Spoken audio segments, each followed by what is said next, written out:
Hello students, welcome back to my channel. Today I am going to give you 6 latest defense updates. Number 1, India seeks more muscles for Joint Striker production. The joint development and production of the latest Striker armored infantry combat vehicles between India and the US face a hurdle: engine incompatibility.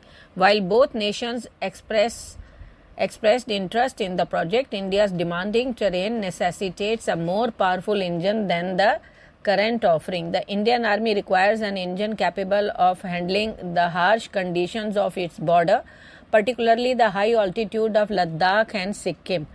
Caterpillar C9 engine used in current strike models falls short with its 300 horsepower output. Next, TKMS pitches India as potential submarine hub.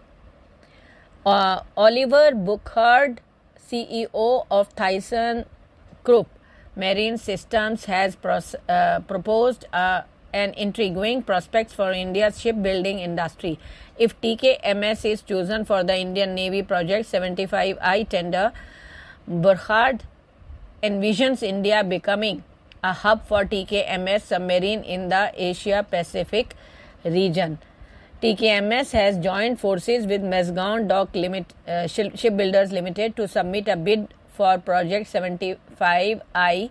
This collaborative effort focuses on building 6 advanced submarines for the Indian Navy.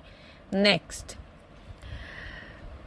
partners for X-31P missile refurbishment. The Indian Air Force, operating under the Ministry of Defence, has issued a call for expression of interest from Indian firms for the repair, refurbishment and life extension checks of X-31P air-launched missiles. This initiative falls under the category of missiles with original equipment manufacturer support and aims to involve Indian firms through joint ventures or memoranda of understanding with the OEM of the missile. Next, the uncatchable.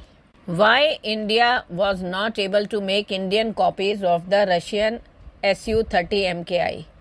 India and China, both major Asian powers, have a long history of acquiring military equipment from Russia. However, their approaches to the Sukhoi 30 MKI fighter jet program differed significantly. While China opted to reverse engineer the Su-30 MKK, a less advanced variant, and develop its own indigenous versions, India pursued a different path.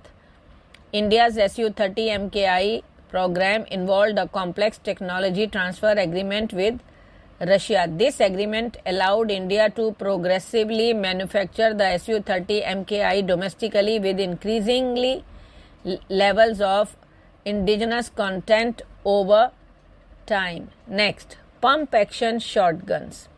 The war in Ukraine has seen a rise in the use of small, agile drones, particularly first-person view drones, for reconnaissance and even attacks. While sophisticated air defense systems are ideal, recent media reports suggested a surprisingly effective countermeasures: the humble pump-action shotgun.